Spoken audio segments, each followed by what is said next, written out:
fare woon ci Macky Sall ñu ci bari war mën naa am ñu daal di wuyu justice. mais rien que sur le dossier du Covid. waaw 5 ministres la ñu woogu. alors y avait que combien de ci doon ministres wax. y avait combien de ministres y avait combien de PCA y avait combien de DG y avait combien de nu mu sax de secrétaires généraux et consorts yoo xam ne ils sont plus ou moins mêlés.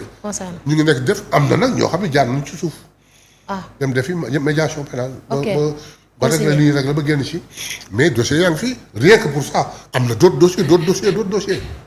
d'accord alors ñu ñëw ci le cas de Madiambal Diagne honorable gis nañ li nga xamante ni déjà balaa ñuy ñëw ci décision bi nga xamante ni Bamba Cissé jël na ko ñu ci bari di applaudir mais déjà le cas de Madiambal on parle de 21 milliards yoo xamante ni dañ ko tudd ci rapport SANTIF ñu gis Madiambal aussi tamit da daan bind ci li nga xamante ni ay dossiers yu ñu fi génn wala ku ñu fi téye lu ëllëg sa wala ci jour bi même daf daan tweeter pour donner pour faire savoir que il a des informations.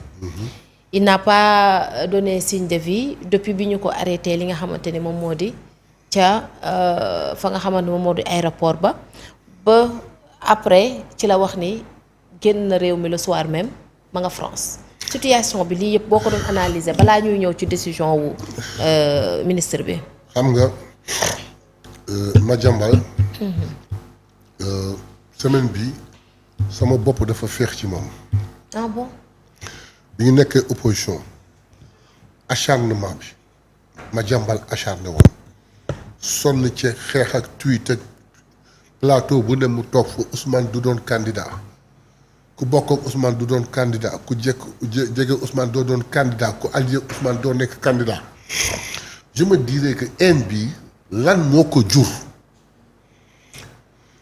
pour satisfaire sama bopp wala pour dalal sama bopp dama doon làqatu ci ni boo sàgganee lii xaalis rekk ko def boo sàgganee dañ ko doon jox xaalis comme ni ñuy accuser le journaliste là Cheikh Yérim Seck.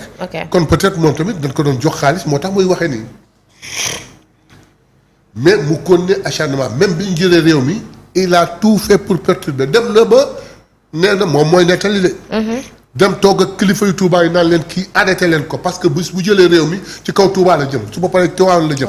lépp pour bañ waa ji ñëw. mais pour ndax sama bopp dama doon wax ni xëy na c'était uniquement parce que il recevait peut-être de l'argent mais bi 21 milliards yi génne j'ai dit kon kii da doon xaru pour ñu bañ a rëri réew mi pour lii feeñ. yàlla dogal nag ñu teg sa bopp yàlla dogalam ñun jël nañ réew mi lu mu war rapport kon nag rapport bi bokk na ci rapport yi waa ji tegoon concam léegi feeñ na teg mu des benn problème Madiambal. dëgër fitam Madiambal nee na du ma daw du ma daay du ma dem fenn fii laay toog di ko defanteeg ñoom. ana moom daw na Madiambal nee nga li ñuy def teguñu fenn c'est du n'importe quoi dañuy jàpp nit ñi dans n'importe quelle condition bëgg faire taire les gens kenn mënu ma tee wax ana moom. et que da daan wax ci la ni moom carrément buñ koy jàpp boo nañ ko teg ci base yu leer. léegi daw na tey jii Madiambal ak waxam ju rëy jooju yëpp ndekete c'est un poltron. ba Madiambal di génn di waaxu di rocceeku ndànk di daw ab dem di tweet boo xam ni ça laisse à désirer. Ils se sont pris sur la date pour rectifier aussitôt après. Deuxièmement il tweet avec l'heure du Sénégal. man dama def ni dëkk boo connecté woo heure connexion bi heure boobu lay jël mais il a connecté avec l'heure du Sénégal c'est pourquoi dans mes premières interventions je disais que Madiambal demul fenn mi ngi fii. ah ouais. oui dans ba léegi nii. non dans les premières interventions. d'accord mais c'est après la sortie du ministre que laa nii mënutuma am doute que ni génn na dem dëkk. donc Madiambal ak waxam ju rëy jékkër kër c'est un poltron ça c'est un. deuxièmement il n'est pas l'homme comme le dit les Ivoiriens ñu arrêté sa jabar arrêté sa doom ça ne te dérange pas nga daw France tëddi naan damay préparer sama défense pour ñëw. il n'est pas l'homme Madiambal daal c'est pas Madiambal c'est un poltron. 21 milliards ci koo xamante ni dañu ni journaliste la woon. par rapport ak benn société parce que tout simplement il était facilitateur. ci réew mu mel ni Sénégal. il était courtier plutôt que facilitateur ensuite vous dites c'est un journaliste, c'est vous les journalistes qui le dites, on l'accepte. Parce que yéen seen liggéey c'est du fourre-tout, n'importe qui peut venir se réfugier chez vous. ñoo taxaw ne journaliste Un ancien greffier bu doon def ay brisé de scellé ba ñu radier que et vous l'acceptez dans votre corps au point de le traiter comme un journaliste noppal na leen seen affaire la yéen. Mais li wóor ba wóor mooy dans des sociétés fictives yoo xam ne kenn xamu leen génn na ñëw na taxaw def du courtage génn sur des marchés gré à gré mu am ci loo xam ne tegu ko fenn saa ci xaalis Sénégal ana mu tey daw na attendons de voir la suite. ci décision ministre bi parce que là bi mu defee tweetam bi pour wax ni moom génn na réew mi dafa ni le soir même bi ñu ko interdire à l'aéroport d'embarquer déjà foofu noonu am na faay quand même. xam nga loolu c'est une ci benn kàddu la boo xam ne ci tweet bi daf ma doon déranger. muy lan. bu ne le soir même j'ai quitté le pays. waaw avant may am beneen xalaat dama doon wax le soir même c'est pas possible. parce que mënu woon embarquer beneen aéroport bu dul aéroport Dakar. aéroport Dakar refusé nañ ko même s'il va à Banjul. suñ ko refusé à 22h entre 22h et 0h heure bi bac bi di tëj mënul àgg frontière. bu àggee frontière même bu jëlee gaal mënul àgg l'aéroport de Banjul avant 4h du matin. d'accord. ensuite naka la fay demee jënd billet tey embarqué tey te dem France à moins que mu jël Air Maroc dem via Maroc après mu dem France mais je m'en foofu laa yem. C'est pourquoi je me disais que demul fenn. Maintenant la décision ministre je ne fais que commenter. waaw. Je répète je ne fais que commenter selon xel bi ma yàlla may. Le chef de sécurité de l'aéroport bi nga xam dañu ko relever de ses fonctions. su ma jàngatee fi sama xel toll mooy Madiambal bi mu ñëwee ñu wax ko ñëw na ko notifier ko ni ko mënoo génn réew mi pourquoi parce que dan la ko tere. te sax yow dan la convoqué suba of dikk donc mënuloo embarqué wàññeekul donc je crois que li nga xam ne moo doon responsabilité moo doon prérogative am parce def que na mënu ko arrêté parce que amul woon fu mu ko teg. mënu ko woon def dara. mu dellu mais suñ ma nee sanctionné nañ ko. waaw.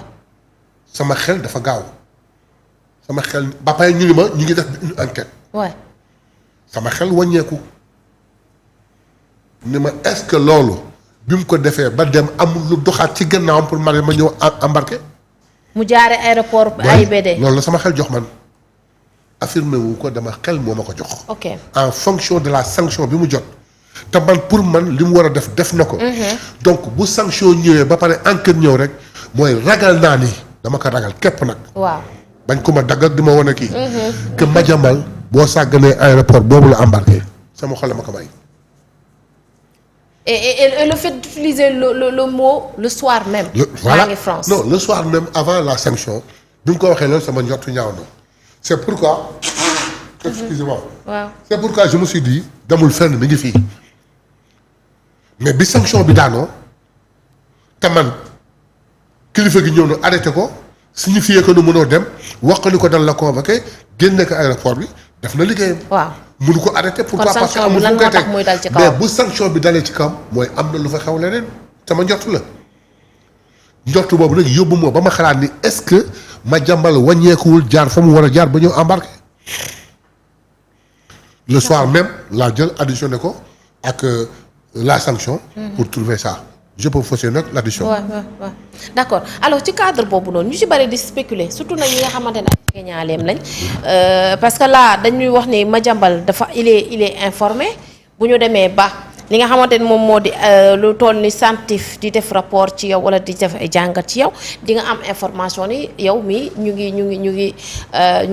ngi saytu say mbir léegi am na si ñoo xamante ni toog nañu surtout ay jege ñaaleem ak i xaritam di wax ni Madiambal le fait que même mu dem aéroport c'était prémédité waajaloon na boppam pour xam exactement lan la ñuy def wala ban décision la ñuy jël. waaw wax na xam nga. waaw. déglu naa spéculation yi bare na. waaw. mais Sénégal dafa neexul waxee. su ma nettali woon léegi spéculation bi gën a dof bi ma dégg. léegi nit ñi jàpp ni Mayabé waxati na. waaye Mayabé wax na. am na ñu wax ni ci biir spéculation comme ça rek ngay dégg nit ñi dans les net ou quelque chose comme ça wala ci grand place yi nit di la wax ni bu demee ba choisir de passer à l'aéroport c'est parce que am na ñu mu waxal ñu mën a jàll aéroport je dis que non moi je refuse je dis que bu fekkoon ni loolu am na kon kenn du ko téye donc spéculation bu ne mi ngi am. mais li wóor ba wóor mooy Madiambal xamoon na rapport bi. Madiambal xamoon na ses responsabilités. ensuite xam nga lu ma jaaxal. bi may développé sànq ci Madiambal bay wax ni xëy na il recevait de l'argent moo taxoon mu doon wax acharné wu ci suñu kaw. mais il y a moins d'un mois dans un plateau j'entends Madiambal parler muy wax différent bi mu am ak ndaw si nga xam ne dafa tabax ci terrain am te nekk en procédure judiciaire. Madiambal di wax ni xam naa ni du ma am gain de cause xam naa ni du ma am ndam mais dinaa dem ba mu jeex sama premier sentiment mooy kii moo añaan yow yaa ngi tabax ci terrain jàmbur rek a moom doo ko jox terrain nga naan dinaa dem ba procédure bi jeex mooy dinaa ko tàddeel bala muy jot terrain pourquoi parce que nee naa ko jaay ma ko ba bañ sentiment boobu laa jëkk am. mais li ma gën a frappé. waaw. quand Madiambal di bu ma demee nag ba sa cëppaandaw ba aw ma dëgg ma dynamité malgré l'investissement de plus de 85 millions bi ma def ma dynamité ko mu daanu ma ni Madiambal mën na dynamité plus de 85 millions sans remords mais Madiambal est liquide mais jamais je ne pouvais pas penser que ni àgg na milliard bay àgg 21 milliards. mais là am na sax ñuy wax ne du 21 milliards c'est 1 milliard alors que le rapport parle de 21. quand même. Le rapport est clair le rapport parle de 21 milliards.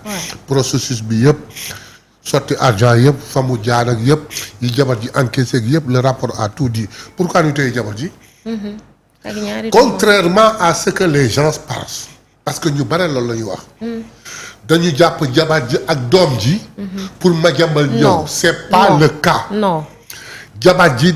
administratrice su benn société la. boo xam ni li dal Madiambal moo ko fa dal. doom ji aussi il est mêlé. exactement. voilà donc loolu la ça n'a rien à voir. pour faire pression non. bu Madiambal ñëwee. duñ leen bàyyi te leeruñu bu Madiambal ñëwul duñ leen bàyyi te leerul. il faut nit ñi xam loolu d'abord. et que prolongé nañ seen garde à vue. voilà mais li wóor boo wóor daal mooy Madiambal il n'est pas l'homme. d'accord. l'homme. sanction wu le ministre juste après bi mu defee tweet bi ni mi ngi France mu def benn communiqué il a été très radical quand même. et c'est normal et très sévère. mais xam nga l'explication du rapport est claire on a sanctionné 2 personnalités. de la police. on dit en attendant. l'enquête en cours. Pour situer les responsabilités. Ça signifie tout ce que ça signifie. Il n'y a pas de radicalité. Il a une certaine fermeté. Il y a problème. moo tax ma doon jortu ni est-ce que du foofu la jaar. ok maintenant enquête bi mooy déterminer mais su fekkee enquête bi dafa déterminer ba trouver ni effectivement foofu la jaar. mais ça ne s'arrêtera pas à kii nu mu sax à cette sanction là. il peut y avoir une sanction plus grave que ça. pourvu que yàlla bu yàlla dogal mu nekk loolu mais bu fekkee réellement l'enquête a prouvé que noonu la demee li ko sama njort may mais la sanction peut être plus sévère que ça. tey jii bu ñu tollee fii ku ci mel ne Madiambal beneen régime nekk fii bu dul moom wala ñi mu farandool. ñu yor réew mi moom mu am capacité ba génn réew mi nii te ñi nga xamante ne ñoom ñooy les forces de défense et de sécurité xamuñu guma pour le moment xamuñu ci luñ nekk alors dis-moi honorable est-ce que lii du jouer ci li nga xamante ne moom moo di suñu sécurité réew quand même. non ça n'a absolument rien à voir. comment ça. là c'est un malfaiteur entre guillemets très riche immensément riche qui a besoin de magouiller pour sortir comment Dieu seul le sait. mais ça aussi c'est grave quand même. mais c'est très grave c'est pourquoi ils ont mis une enquête pour savoir la preuve am na ñuy wax ni il était là dans le pays il a envoyé son fils en éclaireur à Karang si son fils était passé il était derrière lui bi ñu jàppee son fils il a fait demi-tour donc spéculation bi génn mais qu'il a quoi qu'il en soit il s'était armé avec une certaine somme d'argent voire 1 million certainement. pour que ko nar a kii mu jàll dem mais ça n'a pas passé. voilà ce qui appuie loolu nga lii mooy appuyer waxu Wally. nos opposants immensément riches qui parviennent à déjouer toute la police, la vigilance de la police pour sortir du territoire au moment où l'on a besoin de lui. Wally raison baa ngi nii lii la Wally doon wax. d'accord te prouvé wu na. d'accord donc il faudrait qu'on soit encore un peu plus prudent. ñu wax ci waxu mandat d'arrêt bi. mandat d'arrêt international pour Madiambal. après juste après moom tamit def na tweet pour expliquer ne même balaa mandat d'arrêt bi sax dina ñëwaat daal di faire face à ses responsabilités. Non, mais loolu aussi ça va prendre du temps. mais je ne comprends pas Madiambal il est en CI ou en CP. on lui a lancé un mandat d'arrêt international. mais mandat d'arrêt bu ñu ko lancé rek mu dugg en exécution. tey ku ko gisoon da koy jàpp mu naan bala ñu koy exécuter mooy. mais ça va prendre du temps quand même. non ci diggante dëkk ak dëkk quand même. les gens. pour mandat d'arrêt boobu nekk en exécution les gens dañuy jaawale ñaari mbir. muy lan ak lan explique. un rapatriement. extradé et un mandat d'arrêt. nit toog fenn ñu jàpp ko fa. ngay demande ñu rapatrier ko la ko indil la ko. parce que da nga ko soxla. bokkul ak un mandat d'arrêt bu nga xam ne Interpol moo ko moom. dafa mel ne Sénégal moo nekk dans tout le monde du ko dugalee mu dem dëkk bu mu dem dañ koy jàpp indi ko kenn jugé wu ko. kenn jugé wu ko fii lañ koy jugé. su Interpol bu ñu ko jàppoon tey dañ koy taxañ dugal ko ci avion indi ko fii. mais on dit un mandat d'arrêt et d'amener c'est que bu ñu ko jàppee dañ koy indi fii. dafa mel ne Sénégal su ko France defoon tey ñu gis un Français bu ko def dañ koy jàpp taxañ ko dugal ko ci avion yóbbu ko. donc loolu la les gens day jaawale un rapatriement. extradé l'extradition le rapatriement ça prend énormément de temps le mandat d'arrêt une fois que c'est lancé c'est en exécution bu ko Interpol jàppoon suba d'ailleurs je crois que Dambodj mi ngi koy expliqué ba ki dem. li mu doon làqoo Sénégal di suuti mbaraayoo ba génn mais actuellement bu fekkee mi ngi en France noonu lay làqoo. ok. amul liberté en France bu génn ñu koy jàpp mu naan bala ñu koy exécuté ma ñëw.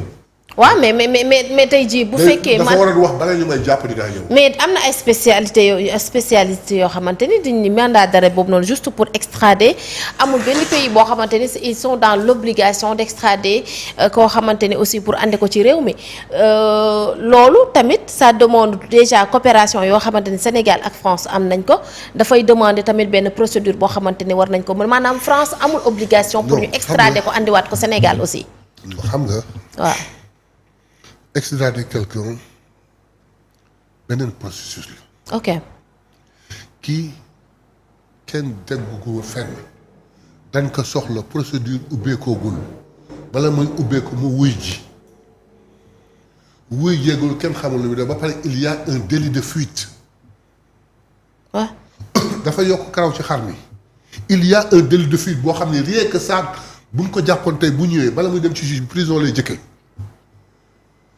kii un mandat d'arrêt international c'est-à-dire que pour des raisons que vous voyez ku ko jàpp te bokk ci Interpol jàppal ma indil ma soxlawul benn procédure bu dul jàpp ko indi ko waaw bu fekkoon ni dañ ko juger ba condamné ko fekk mu nekk ci dëkk bi.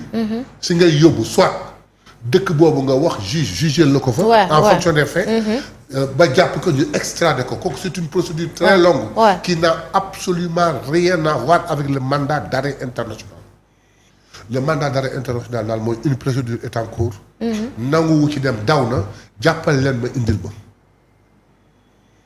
bu ko France jàppoon tey suba ñu indi ko. d'accord alors ci kaawu Madiambal mën nañu ni daw na dafa daw mais on peut pas dire la même